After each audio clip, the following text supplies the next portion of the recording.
कक्षा 10 के भैया बहनों को शुभाशीष। प्रिय भैया बहनों, हम सब हिमालय से कविता का भावार्थ समझ रहे हैं। कल कुछ पंक्तियों का भावार्थ समझे हैं, आज इसको मैं पूरा करने जा रहा हूँ। आप लोग ध्यान से समझने का प्रयास करें। यहाँ पर कवित्री ने हिमालय की महानता का वर्णन किया है और हिमालय की महानता का वर्णन करते हुए हिमालय से स्वयं भी प्रेरणा ले रही है और कवित्री और लोगों को भी प्रेरणा लेने की नसीहत दे रही है कि हिमालय से प्रेरणा लेनी चाहिए। टूटी है तेरी कब समाधि झंझा लौटे शतहार हार, वह चला दृगों से किंतु नीर सुनकर जनते कण की पुकार, सुख से विरक्त दुख में समान। टूटी है तेरी कब समाधि झंझा लौटे शतहार।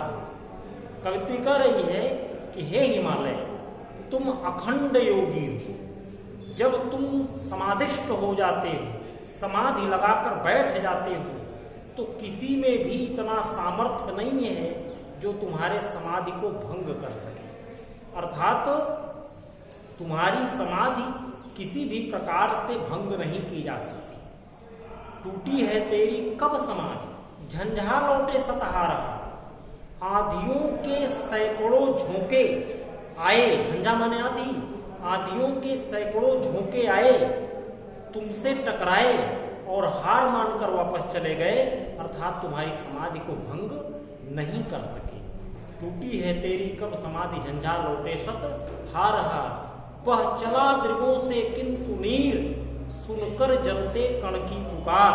तो एक तरफ तो तुम में इतनी दृढ़ता है कि तुम जो संकल्प ले लेते हो उस संकल्प से कभी विचलित नहीं होते हो। तुम्हारे मार्ग में कोई भी बाधा तुम्हारे लक्ष्य तक जाने के लिए रोक नहीं सकती।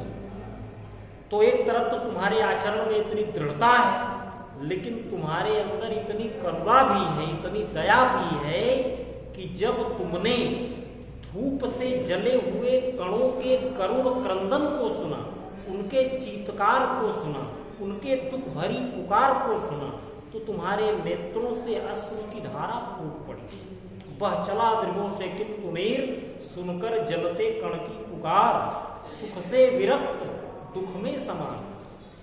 सुख से विरक्त, तुम कभी सुख की कामना नहीं करते, कभी सुख की चाहत नहीं रखते और दुख आने पर तुम कभी विचलित नहीं होते।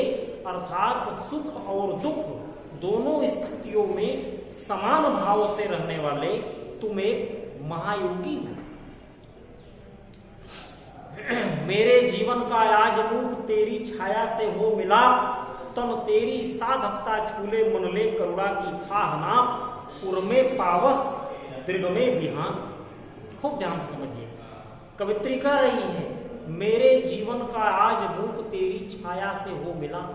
मेरे जीवन की जो मौन भावना है, मैं यही चाहती हूँ, मेरी कामना यह है कि मेरे जीवन की जो मौन भावना है वह तुम्हारी विस्तृत छाया से मिल जाए।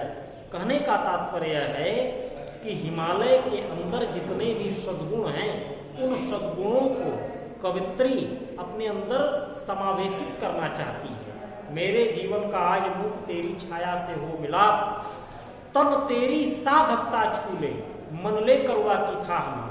तन तेरी साधकता छूले, अर्थात तुम्हारे शरीर ने साधना की जिस ऊंचाई को प्राप्त कर लिया है, जहां तक तुम्हारी साधना सिद्ध हो चुकी है, कवित्री कहती है कि मैं भी चाहती हूँ कि मेरी भी शरीर साधना की उस ऊंचाई को प्राप्त कर ले जितनी साधना हिमालय तुम्हारे अंदर है। और मनले करुणा की थाहना, थाह माने गहराई, और मेरे भी मन में उतनी ही करुणा भर जाए जितनी करुणा तुम्हारे मन में भरी हुई है। जितनी गहराई तक तुम्हारे अंदर करुणा है, मैं भी चाहती हूँ कि मेरा भी मन करुणा से उतना ही परिपूर्ण हो जाए। उर्मे पावस दृग में बिहान। और कवित्री कहती है कि हे हिमालय, उर माने हृदय, पावस माने वर्षा, मेरे भी हृदय में वर्षा का निवास है। उर्मे पावस, मेरे हृदय में भी वर्षा का निवास है। और दृग में बिहान, बिहान माने प्रातःकालीन सौंदर्य, और मेरे नेत्रों में प्रातःकालीन सौंदर्य विद्यमान है। कहने का तात्पर्य है कि कवित्री यह कहना चाहती है कि हे हिमालय, जिस प्रकार तुम आंधी, वर्षा, धूप आदि नाना प्रकार के संकटों को बड़ी ही सहजता से सहन कर लेते हो, ठीक मैं भी संकटों को सहन कर सकूं, सहन करने की क्षमता मेरे भी अंदर उत्पन्न हो जाए और मैं कभी भी अपने जीवन के आदर्शों से विचलित न हो सकूं, यही मेरी कामना है। प्रिय भैया बहनों, ये इस कविता का भावार्थ पूर्ण हो गया। शब्दार्थ लिखा है, कापी में नोट करके याद कर लेंगे, भावार्थ कापी में नोट करके तैयार कर लेंगे। काव्यगत सौंदर्य, भाषा साहित्यिक खड़ी बोली, रस शाम, गुण माधुर्य, छंद मुक्तत्व, अलंकार में अंतरास, पुनरुक्ति प्रकाश, मानवीकरण और शब्द शक्ति की बात करेंगे तो लक्षणा। तो इसको आप तैयार कर लेंगे। हम सब कल नए पाठ में प्रवेश करेंगे। धन्यवाद।